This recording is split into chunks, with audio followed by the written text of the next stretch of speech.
Amid the pounding music of the nightclub, Samira felt both out of place and deeply worried about her best friend, Zuri. She rushed to a security guard and asked where VIP room A108 was before hurrying in that direction. Just as she reached the entrance, she spotted a man holding Zuri by the waist while her friend was barely conscious. Furious, Samira charged forward, slapped the man across the face, and pulled Zuri away as he stood there in stunned silence. "You creep! What are you trying to do to my friend?" she shouted. Without waiting for an explanation, she quickly helped Zuri away, all the while fearing that the so-called creep might come after them. The next morning, Samira went to work as usual. It was the day the company would officially introduce its new CEO, so like every other employee, she attended the welcome meeting. Then her heart nearly stopped. The new boss walking into the room was the very same man she had slapped the night before.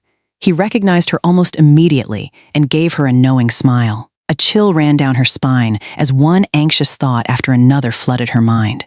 She had no idea just how chaotic her life at work was about to become. "Hey, Samira, it's Mom." "Hi, Mom. What's up?" "Next month is Grandma's memorial gathering. Are you coming home?" "Of course. I'll work out my schedule. And you'd better bring your boyfriend this time. Your aunts were asking me this morning when you're finally going to settle down." "I don't have a boyfriend." "There you go again. I've told you so many times, Mom. I'm not getting married. I'll stay single and live with you and Dad forever." "What do you mean you're not getting married?" "I married your father, didn't I? That's how you got here." "No thanks. Marriage looks exhausting.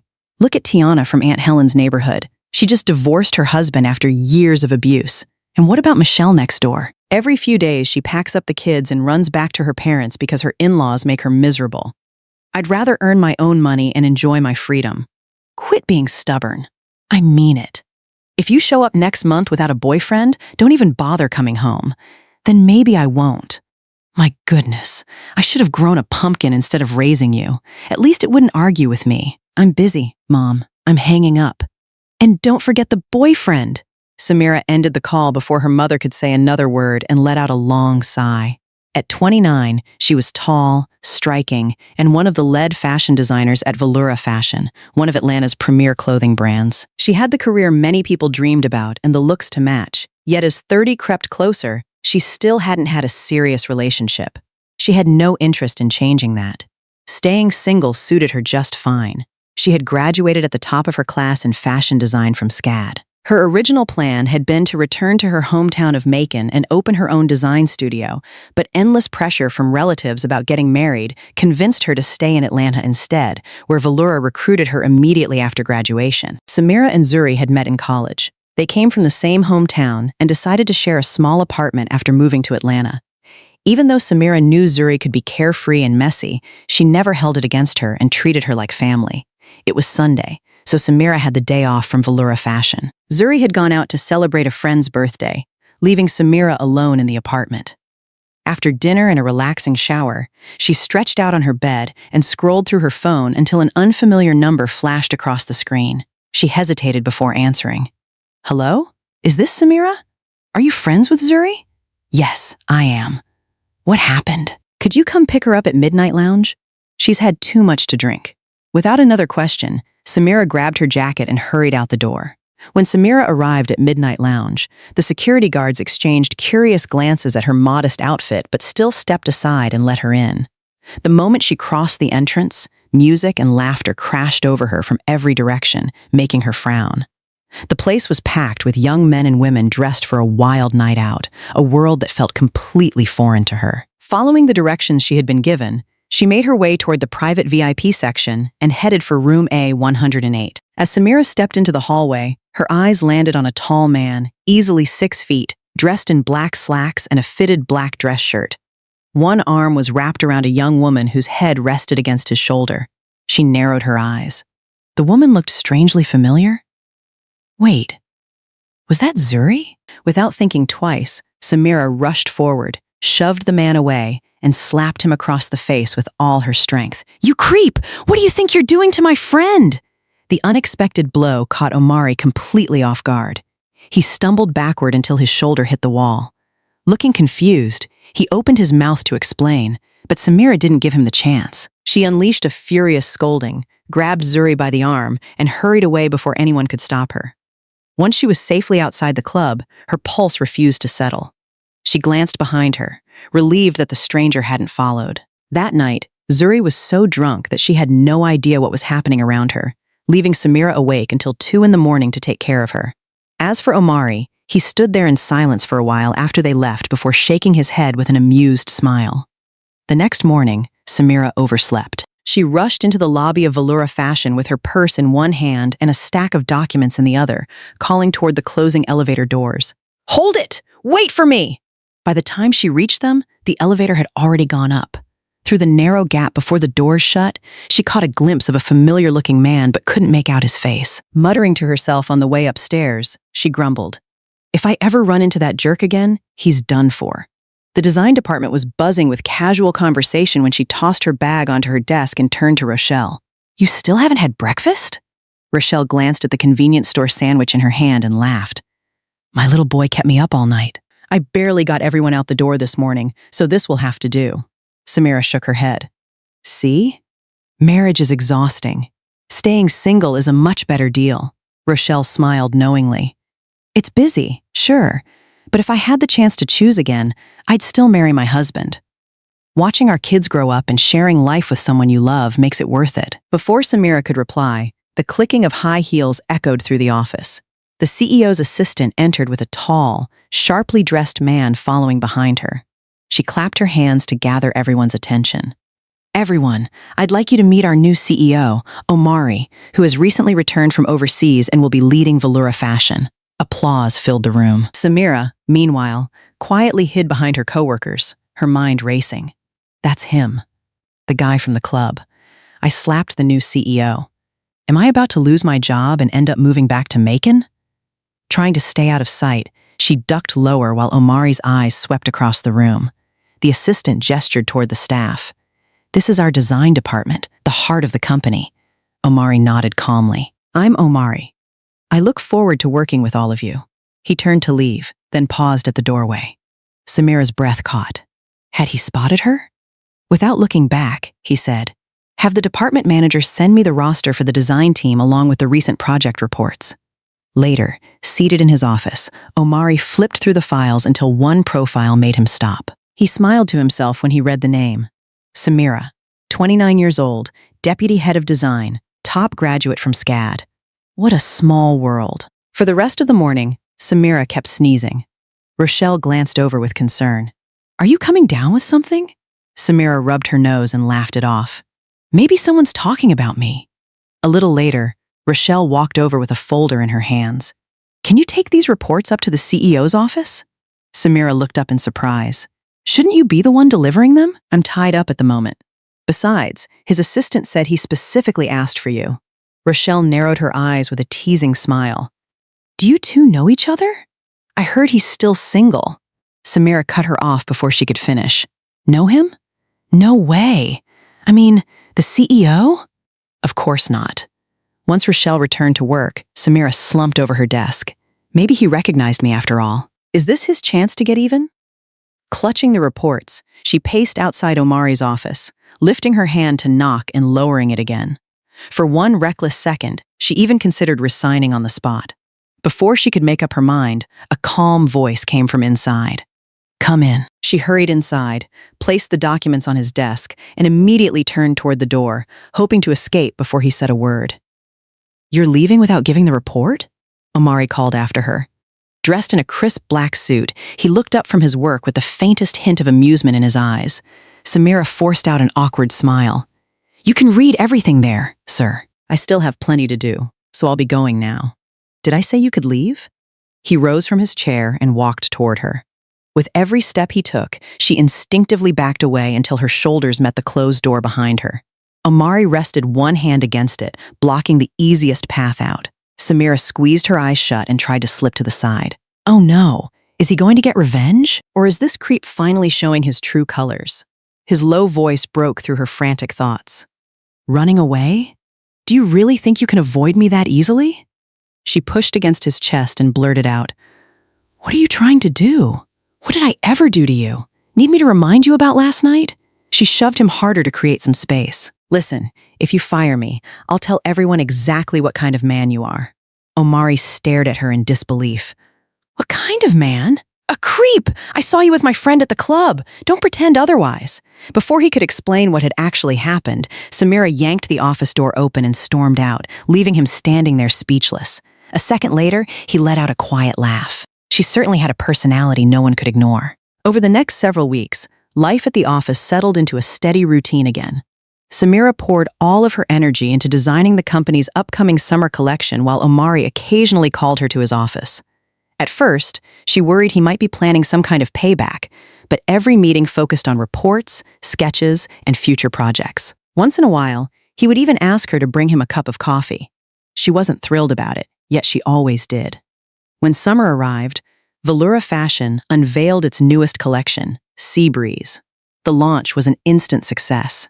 Sales climbed rapidly across every store, and the designs became one of the season's biggest trends, attracting both fashion enthusiasts and everyday shoppers. The campaign generated enormous profits for the company. To celebrate the achievement and reward the design team for their hard work, the department decided to hold a party the following Sunday at Midnight Lounge. The moment Samira heard the venue, she hesitated. Memories of her last visit flashed through her mind, and she almost declined the invitation. After relentless encouragement from her coworkers, she finally agreed to go. The private room at Midnight Lounge was already filled with laughter by the time everyone gathered for the celebration. Just as the team was about to start dinner, the door swung open and Omari stepped inside. Dressed in a simple white dress shirt and tailored slacks, he carried himself with effortless confidence. Several female employees exchanged excited looks the instant they saw him. Rochelle quickly stood to greet him. "Mr. Omari, you made it. Please, have a seat." She had invited him mostly out of courtesy, never expecting the busy CEO to actually show up. Omari smiled politely. "I came to congratulate everyone on the success of the summer campaign. Tonight is on me, so enjoy yourselves." As he walked farther into the room, he chose the empty seat beside Samira. She blinked in surprise. There were plenty of open chairs, yet he had picked the one right next to her. A flicker of jealousy crossed a few faces around the table, but once the food and drinks started flowing, everyone relaxed and joined the celebration. As deputy head of design and one of the key contributors behind Sea Breeze, Samira became the center of countless toasts. One glass after another was pressed into her hand. Omari frowned slightly and reached over as if to take the next drink for her, but she brushed his hand aside and emptied the glass herself, determined not to owe him anything. Left with no choice, he leaned back and watched in silence, chatting with Rochelle from time to time while keeping an eye on Samira. He rarely drank these days, and no one insisted that he join in. Samira, on the other hand, had very little tolerance for alcohol. After only a few rounds, her cheeks turned bright red, her head felt heavy, and she could barely stay steady in her seat. As the group discussed moving on to another venue, Rochelle noticed her condition and asked with concern, "Samira, are you okay?" Her answer came out slow and unfocused. Seeing that she was clearly intoxicated, everyone agreed it would be best for her to head home early. Omari stood up naturally and said, "I'll take her home. You all stay and enjoy the rest of the night." With the party winding down, Rochelle helped Omari escort Samira to his car. Once she was settled into the passenger seat, he asked softly, "What's your address? I'll take you home." In her hazy state, she mumbled the location before leaning back and drifting off to sleep. When they arrived outside her apartment building, Omari parked the car and turned to look at her. She was sleeping so peacefully that he couldn't bring himself to wake her. Under the dim lights, her delicate features seemed even softer than usual. Her long lashes rested against her cheeks, and the faint flush from the wine still lingered on her face. Every so often, she pursed her lips as if she were tasting something sweet in a dream. Noticing that she seemed chilly, Omari lowered the air conditioning, unfastened his own jacket, and carefully draped it over her shoulders. Just then, Samira's eyes fluttered open. Still dazed by the alcohol, she stared at him without saying a word before lifting both hands and cupping his face. Before Omari could react, she leaned forward and pressed her lips against his. He froze in complete surprise. A heartbeat later, she let go, settled back into her seat, closed her eyes again, and fell asleep as though nothing had happened. It was late, and Omari gently tried to wake her, but she only frowned, shifted slightly, and continued sleeping. With no other choice, he stepped out of the car, walked around to her side, and carefully helped her toward the apartment entrance. Omari rang the doorbell a few times before it finally opened.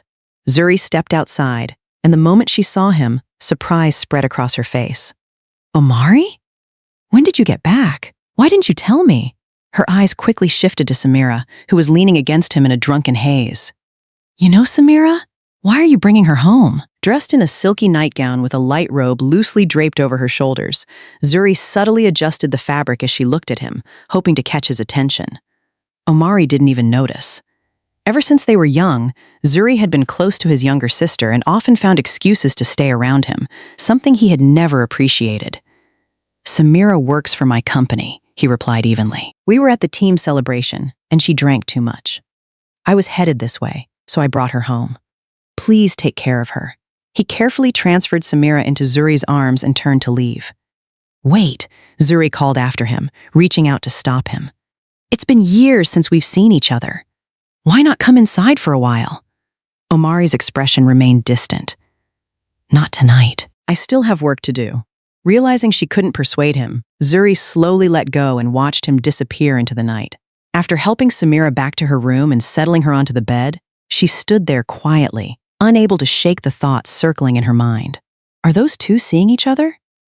No, that can't be right. Samira has always insisted she'll never date anyone. Besides, if Omari were interested in someone, it should be me. Trying to convince herself, she left the bedroom, flopped onto the couch, and buried herself in her phone. After returning home, Omari took a shower and headed to his study, planning to finish the work still waiting on his desk. The moment he sat down, however, his thoughts drifted back to what had happened in the car only an hour earlier. An unfamiliar warmth settled over him as his fingers brushed lightly across his lips, and a quiet smile appeared before he even realized it. The vibration of his phone pulled him back to reality. He glanced at the screen and saw a message from Zuri. Omari, are you asleep yet? He tossed the phone aside without replying. More notifications followed, making him frown with annoyance. Omari had long understood that Zuri was interested in him, but he had never returned those feelings. She constantly looked for chances to stay close, and he found the attention more exhausting than flattering. In truth, he had only been in love once before. Back in high school, he dated a girl for a short time until he discovered she had been cheating on him. Ever since then, he had buried himself in work and stopped believing romance was worth the trouble. Yet after crossing paths with Samira only a handful of times, she had already left a lasting impression on him. At first, teasing her over their misunderstanding had simply amused him, but little by little those playful interactions turned into genuine interest. Some days, he even invented trivial reasons to call her to his office just so he could see her for a few minutes. The alarm blared at 7 o'clock as usual, but Samira didn't drag herself out of bed until it rang a second time. Her head felt like it had been split open, and every muscle ached from the drinks she'd had the night before. Fragments of the evening drifted through her mind, but everything after leaving Midnight Lounge was a blur. She had no idea how she had made it home, and Zuri was already gone by the time she woke up. Even though she still felt miserable, it was Monday, so she got dressed and headed to work. As she reached the lobby of Valora Fashion, the elevator doors were just beginning to close.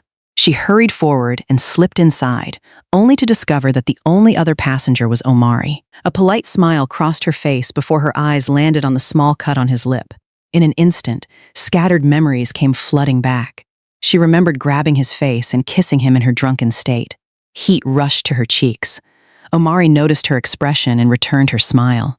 Seeing her flushed face, he reached out and rested the back of his hand against her forehead. Are you feeling sick? Startled by the unexpected gesture, Samira quickly stepped away.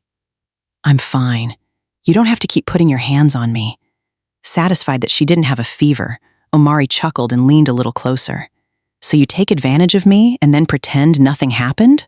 Her face turned an even deeper shade of red. Take advantage of you?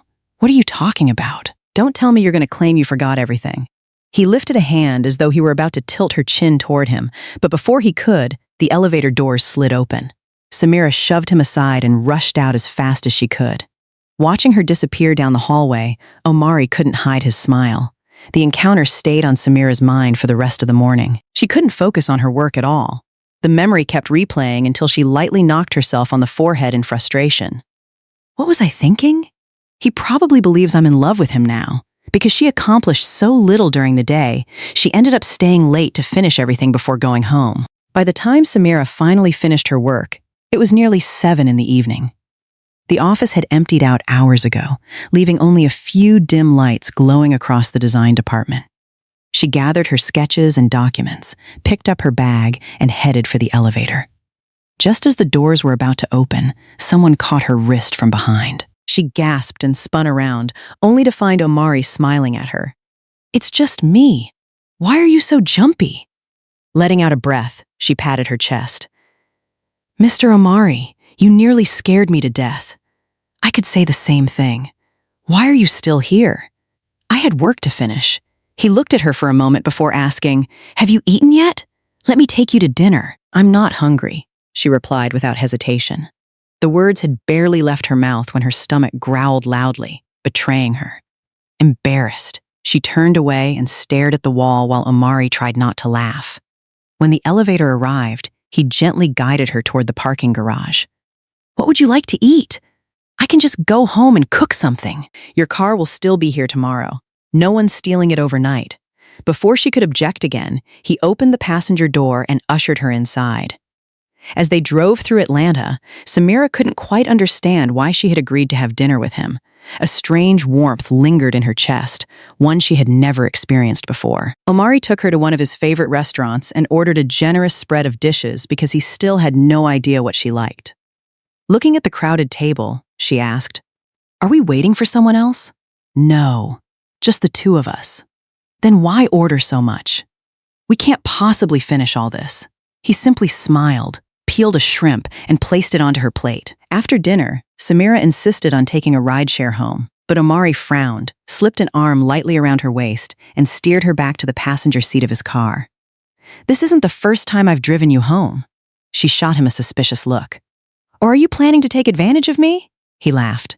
"As if I'd ever need to." She answered with an exaggerated glare, and the rest of the drive passed in comfortable silence. Samira looked out the window while her pulse quietly picked up for reasons she couldn't explain. As soon as Samira stepped out of Omari's car, he was about to walk her to the apartment entrance when someone hurried toward them.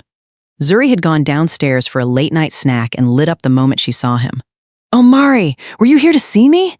I've been texting you, but you never replied." Samira looked from one of them to the other in confusion. "You two know each other?" Zuri answered before Omari could speak. "Of course. We've known each other for years. We're very close." Samira immediately remembered the misunderstanding at Midnight Lounge. Omari calmly explained, "Zuri and I grew up around the same family circle. Our parents have been close friends for years, so we've always treated each other like family, but we're not actually related." Realization washed over Samira's face, and she lowered her head in embarrassment. Before she could say anything else, Zuri slipped between them and tugged Omari toward the building. "Come inside for a while."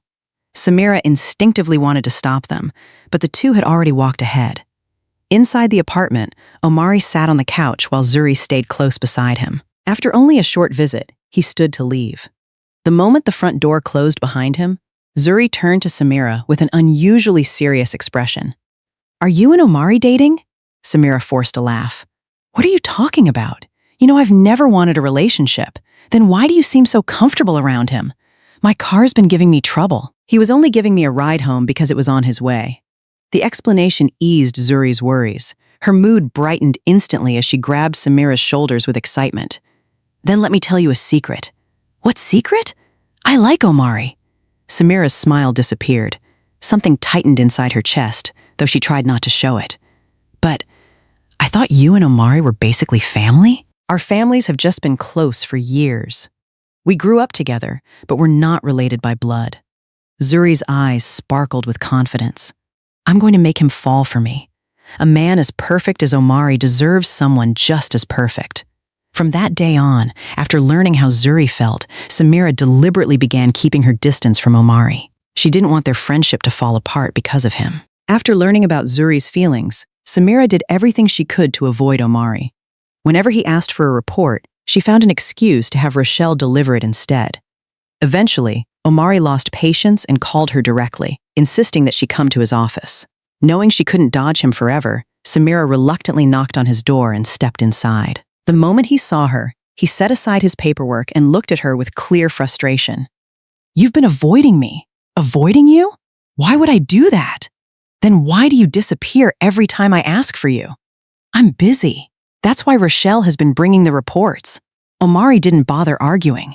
Instead, he reached into a drawer and handed her an elegant invitation. She glanced down at it in confusion. What's this? A party. You're coming with me tonight. Samira looked up in surprise. Why me? Where's your date? I don't have one. She pressed her lips together before trying another excuse. Then why not invite your assistant? Omari held her gaze without hesitation. Because I want to go with you. The answer left her speechless. By mid-afternoon, his assistant personally escorted Samira to get ready for the event, arranging everything from her outfit to her makeup. That afternoon, Omari's assistant personally escorted Samira to prepare for the event. A professional stylist selected a floor-length black strapless gown embellished with delicate crystals that shimmered under the light. The fitted waist accentuated her graceful figure, while the elegant design highlighted her radiant complexion. Her natural beauty required only subtle makeup, and her softly curled hair framed her face with effortless sophistication. By the time everything was finished, she looked like she belonged on the red carpet. When the dressing room door opened, Omari found himself speechless. Samira had always been beautiful, but seeing her dressed for the evening took him completely by surprise. Catching him staring, she blushed and instinctively adjusted the neckline of her gown. The gala was held in a luxury 5-star hotel and served as an annual gathering for leading fashion companies, with major international brands in attendance. As they arrived, Omari offered his hand and escorted Samira inside. More than one guest turned to admire her as they walked through the ballroom, and several young men openly watched her pass. Omari noticed every lingering glance and quietly guided her a little closer to his side. Since many of Valora Fashion's business partners were present, he spent much of the evening greeting clients and discussing work. Meanwhile, the unfamiliar heels began to wear on Samira, leaving her feet sore. Seeing her discomfort, Omari wrapped up his conversations as quickly as courtesy allowed and suggested they leave before the event ended. After leaving the hotel, Samira settled into the passenger seat and noticed a large bouquet of deep red roses resting beside Omari's seat. She looked at it curiously but didn't ask any questions. Omari opened the driver's door, picked up the bouquet, and placed it gently in her hands. "These are for you." Samira stared at the flowers in surprise. "For me? Why?" He looked into her eyes without hesitation. "Samira, will you be my girlfriend?" His words caught her completely off guard. She covered her mouth as emotion welled up inside her, but almost immediately another thought crossed her mind. "I can't," she whispered. "Zuri cares about you too much. I don't want to hurt her." Omari shook his head. "The person I love is you. Do you really believe she loves me for who I am?" "She's in love with my money, not with me." "That's not fair," Samira replied instinctively. "You don't know her the way I do. And you don't see her the way I do." She lowered her gaze, struggling to sort through the feelings in her heart. "Then why me? Why do you like me?" Omari stepped closer and wrapped her in a gentle embrace. "I can't explain it. Somewhere along the way, you found a place in my heart and made it impossible for me to look away. Every day I wanted another excuse to see you." He rested his hands on her shoulders and smiled softly. "You stole my heart, so now you have to take responsibility for it." Their eyes met in the quiet night. Omari studied every detail of her face before leaning in and brushing his lips against hers. Samira stood frozen in surprise, too stunned to react as their first sober kiss lingered between them. By the time they reached Samira's apartment, she was still floating somewhere between disbelief and happiness. Omari stepped out first, opened the passenger door, and offered her his hand. She accepted it before quickly pulling away and hurrying toward the entrance. He caught her wrist with a smile. "That's it? No proper goodbye?" Lowering her eyes shyly, she murmured, "Goodbye!" Omari laughed softly and tapped his own cheek. "Just a goodbye?" Pretending not to understand what he meant, Samira stood there without moving. In the end, Omari leaned forward and placed a gentle kiss on her forehead. "Sleep well. I'll pick you up tomorrow. You don't have to. I have my own car. Be good and let me." She watched his car disappear into the distance before turning toward the building, only to stop in her tracks. Zuri was standing at the entrance with both arms hanging stiffly at her sides, anger written all over her face. She marched straight towards Samira, clenched her fists, and demanded, "What were the two of you doing just now?" Samira opened her mouth to explain, but Zuri cut her off. Who was it that swore she would never date anyone? Who insisted she wasn't interested in Omari? She grabbed Samira by the shoulders, her voice rising with every word. I told you I liked him. How could you do this to me? Frightened, Samira shook her head. Please listen. It wasn't planned. Omari confessed his feelings to me. Enough! Zuri snapped. I saw you kissing him with my own eyes. I didn't mean to hide it from you. From this moment on, we're not friends anymore. She shoved Samira so hard that she stumbled to the ground, scraping her hand against the pavement. Without another glance back, Zuri grabbed her keys and stormed off into the night. She never returned home. Worried sick, Samira eventually called Omari and told him everything that had happened. He comforted her and asked her not to panic. A few minutes later, he called back with reassuring news. Zuri was safe and staying at Imani's house. 3 days had passed since the falling out with Zuri, but Samira still couldn't shake the sadness weighing on her heart. She found it impossible to focus at work, so without telling Omari, she quietly requested a few days off and drove back to her parents' home in Macon. Her mother welcomed her at the door but looked disappointed when she realized Samira had come alone instead of bringing a boyfriend. Even so, seeing how exhausted and downcast her daughter seemed, she chose not to press the issue and simply carried Samira's bag inside.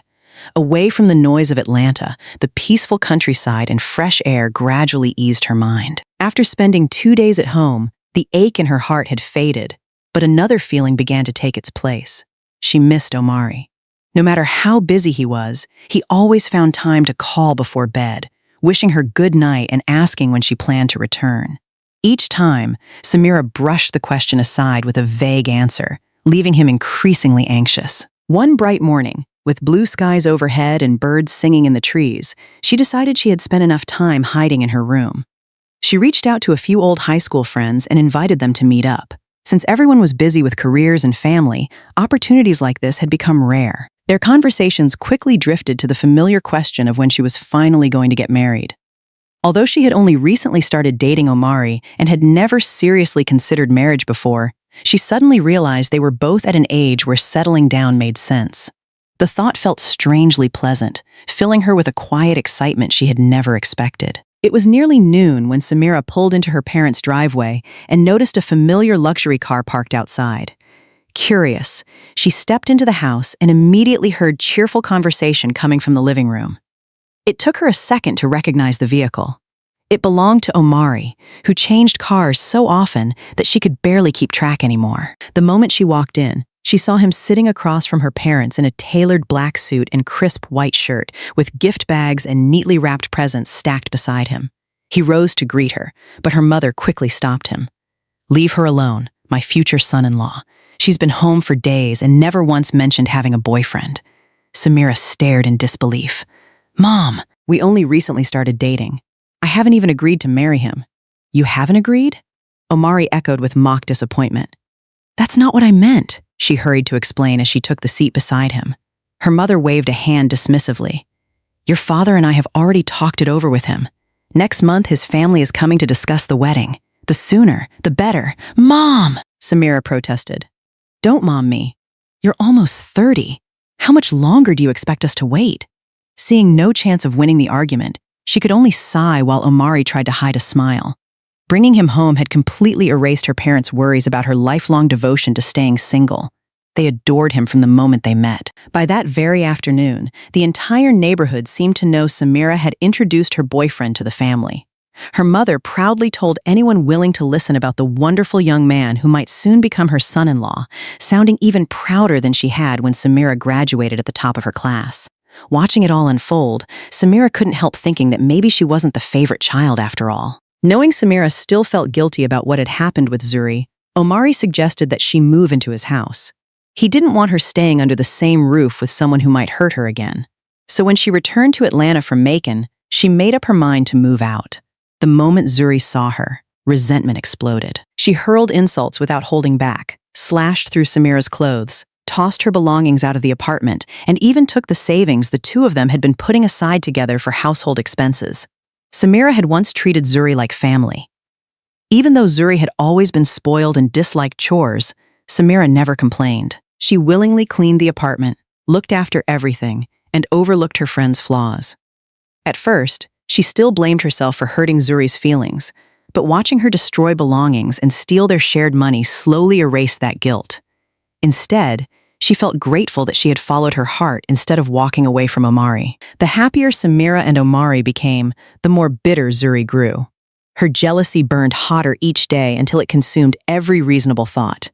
Taking advantage of her close relationship with Imani, Omari's younger sister, Zuri filled her ears with one lie after another. She claimed Samira was manipulative, difficult, and only interested in climbing the social ladder through wealthy men. According to Zuri, Samira's relationship with Omari was nothing more than a calculated attempt to secure his fortune. Hearing those stories over and over, Imani gradually developed a negative opinion of the woman who was about to become her future sister-in-law. As the date for the engagement meeting drew closer, Imani's uneasiness only grew stronger. She was convinced her brother was being deceived and feared he would end up heartbroken like he had years before. The night before their parents were set to travel to Macon to formally meet Samira's family, Zuri continued whispering doubts into Imani's ear until she finally decided to speak up. Sitting with her parents, Imani repeated every accusation she had heard, insisting that Samira was dishonest and only interested in Omari's wealth. At first, her parents dismissed the claims. From everything they had seen, Samira was talented, sincere, and hardworking. Still, seeing how serious Imani looked, a hint of uncertainty crept into their minds. Right as the conversation reached its peak, Omari walked through the front door and overheard enough to understand what was happening. His expression darkened immediately. He turned to his sister and asked in a firm voice, "Who told you all of this?" Caught off guard, Imani hesitated before quietly admitting, "Zuri did." Omari's disappointment was impossible to miss. "You're old enough to think for yourself. How could you let someone manipulate you so easily?" Imani lowered her head, feeling smaller with every word. "Don't you know what kind of person Zuri really is? She couldn't keep me for herself, so now she's trying to destroy Samira's reputation instead." His parents quickly stepped in, urging him to calm down before he frightened his younger sister. Taking a deep breath, Omari explained everything Zuri had done, from spreading rumors to destroying Samira's belongings and driving her out of the apartment. Hearing the full story, Imani's eyes filled with regret. She realized she had judged Samira after listening to only one side and felt deeply ashamed. Seeing Imani on the verge of tears, Omari's anger quickly softened. He had always been protective of his younger sister, and after gently patting her on the head, he spoke in a calmer voice. "You made a mistake, but now you know the truth. That's what matters." His parents also understood the situation at last and no longer questioned Samira's character. With the misunderstanding resolved, both families continued preparing for the wedding without hesitation. As the big day drew closer, Samira moved into Omari's home, and the two of them began living together.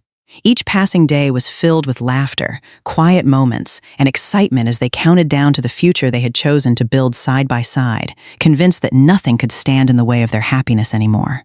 The crisp days of September brought cool autumn breezes to Georgia.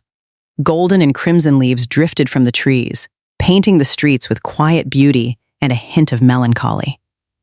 Although the forecast warned of heavy rain later in the day, Omari still took his fiancée, Samira, to the most prestigious bridal boutique in the country for her final fitting. Her gown had been custom-made in Italy using her exact measurements, so today's visit was simply to make sure no last-minute alterations were needed. Standing outside the fitting room, Omari waited in a perfectly tailored white suit that emphasized his tall frame and confident presence. Even though he thought he was prepared, the instant the curtain parted and Samira stepped into view, every thought vanished from his mind. She looked like a princess wrapped in shimmering crystals, her elegant gown hugging her figure while a long veil flowed behind her. Her smile lit up the room with effortless warmth. He stood motionless for several seconds before slowly walking toward her. Samira smiled back at the man who had awakened feelings she never imagined she would experience after years of insisting she would stay single forever. Omari slipped one arm around her waist, brushed a loose strand of hair away from her face, and gently kissed her. For a brief moment, the world seemed to stand still. In only a few days, they would become husband and wife and begin the future they had dreamed of together. By the time they left the bridal boutique, dusk had settled over the city. Dark clouds rolled across the sky as rain poured onto the crowded highways, forcing streams of headlights to blur through the downpour. Inside the black sedan, Omari and Samira sat hand in hand, smiling as they talked about the wedding that was only days away. Their future felt closer than ever. As they approached a curve in the road, a speeding tractor trailer suddenly barreled into their lane. Omari reacted instantly, jerking the steering wheel in an attempt to avoid the collision, but the truck was already too close.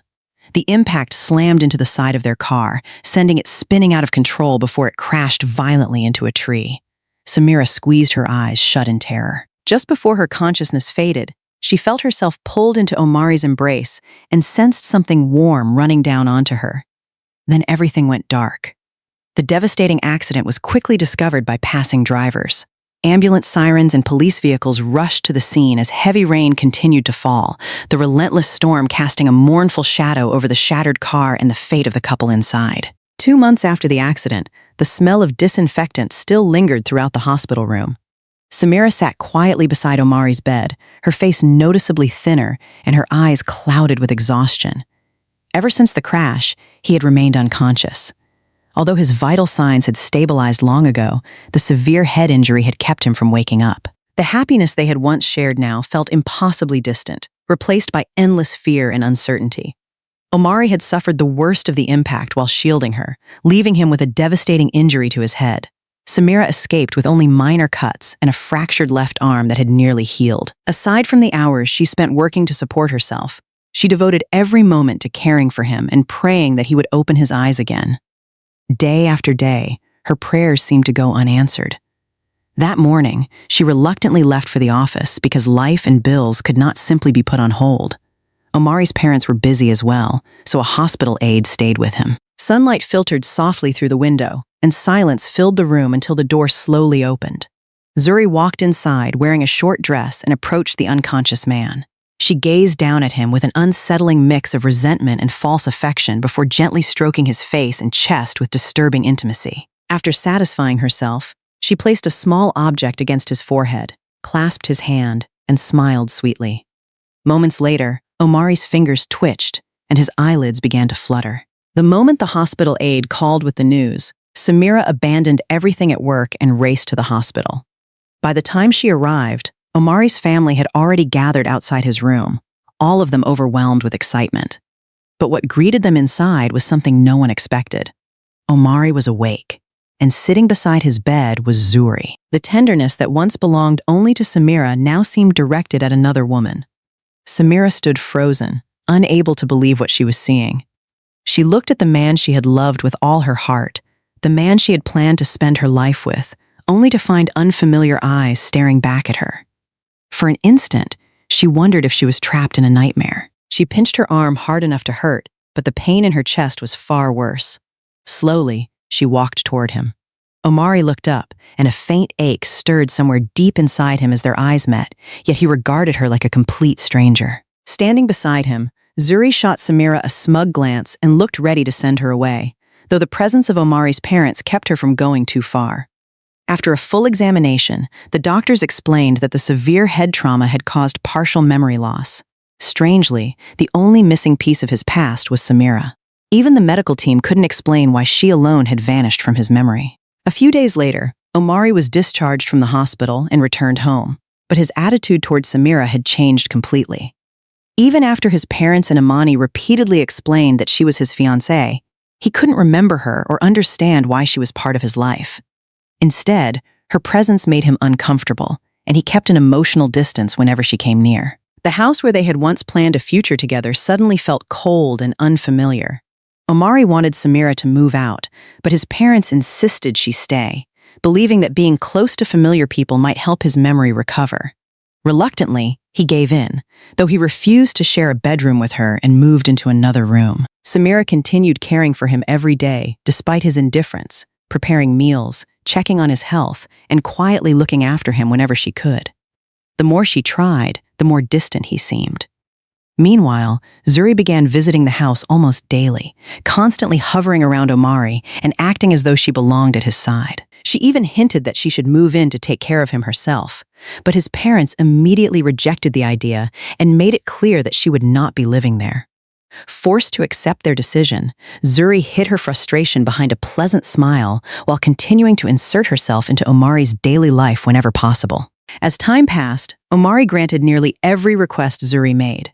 When she hinted that she wanted a diamond necklace for her birthday, he bought one without hesitation. When she asked to celebrate at the city's most luxurious restaurant, he arranged an elegant dinner complete with candlelight and lavish decorations. Throughout the evening, he did everything she wanted, leaving Zuri thrilled with how easily she seemed to have won him over. During the celebration, she quietly whispered something to a waiter. A bottle of wine that had already been opened was soon placed on the table. After several glasses, Omari began to feel unusually dizzy. Taking advantage of his condition, Zuri suggested they rest at a nearby hotel, and he agreed without much thought, believing she was the woman he cared about. Once inside the room, she helped him onto the bed, removed his shoes, and slowly reached for the buttons of his shirt. In the dim light, Omari's mind drifted between reality and fragments of memory. As Zuri leaned closer and began slipping off her own clothing before trying to kiss him, another face suddenly appeared in his thoughts. A warm smile, gentle eyes, and a happiness that felt deeply familiar. The image sharpened with startling clarity. It wasn't Zuri. It was Samira. She was the woman who had always occupied his heart. A sharp pain shot through his head, but this time the memories kept pouring back. Omari abruptly pushed Zuri away, staggered to his feet, and rushed out of the room. Ignoring everything else, he hailed a taxi and headed straight home. There was only one person he wanted to see. Omari rushed through the front door and searched every room in the house. "Samira!" he called out, throwing open one door after another, but she was nowhere to be found. Panic rose inside him. It was already past 9 o'clock. Why wasn't she home? He hurried into her bedroom and came to an abrupt stop. The room was almost empty. Her clothes and personal belongings were gone, leaving only a small note on the table. He picked it up with shaking hands. 5 simple words were written across the page: "I'm letting go." The message pierced him like a blade. Memories flooded back one after another, their laughter, the proposal, the wedding dress fitting, the kiss they had shared, and the countless moments when she had stood by him while he pushed her away and stayed close to Zuri instead. Regret crashed over him with unbearable force. Desperate, he called Samira again and again, but no one answered. He contacted her parents in Macon, only to learn she had never gone there.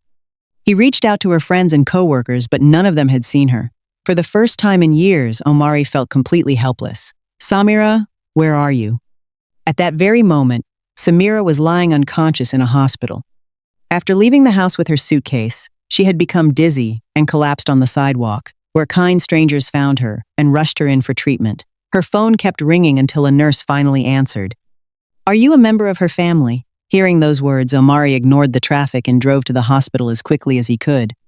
When he arrived and saw the lively, smiling woman he loved, lying motionless in a hospital bed, pain tightened around his chest. Standing beside her, he whispered over and over, "Please wake up. I remember everything now. I'm sorry. I'm not going to lose you again." Somewhere through the haze of unconsciousness, Samira thought she heard a familiar voice calling her name. It was warm, desperate, and filled with emotion she knew by heart. Slowly, she opened her eyes and found Omari standing beside her. Before she could say a word, he wrapped her tightly in his arms. "I remember everything," he whispered. "I'm so sorry." Months of misunderstanding and heartbreak melted away in that embrace as the two hearts that had been torn apart finally found each other again. Not long afterward, the doctor entered with unexpected news. Samira was pregnant, already more than 4 weeks along. The baby had been conceived during the passionate night they shared after drinking together over a month earlier, when Omari had unknowingly followed the feelings buried deep within his heart. Believing he had fully recovered at the time, Samira had embraced him with complete trust and happiness. The child felt like an unexpected blessing after everything they had endured. Omari was overwhelmed with joy, as though he had climbed from the darkest depths into the light. He gently kissed Samira's forehead and looked at her with gratitude and love.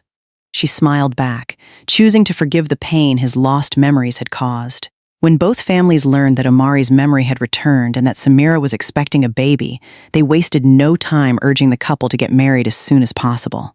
After every storm, the sky eventually clears. With the misunderstandings finally behind them, the wedding everyone had been waiting for was held on a breathtaking beach surrounded by family and close friends.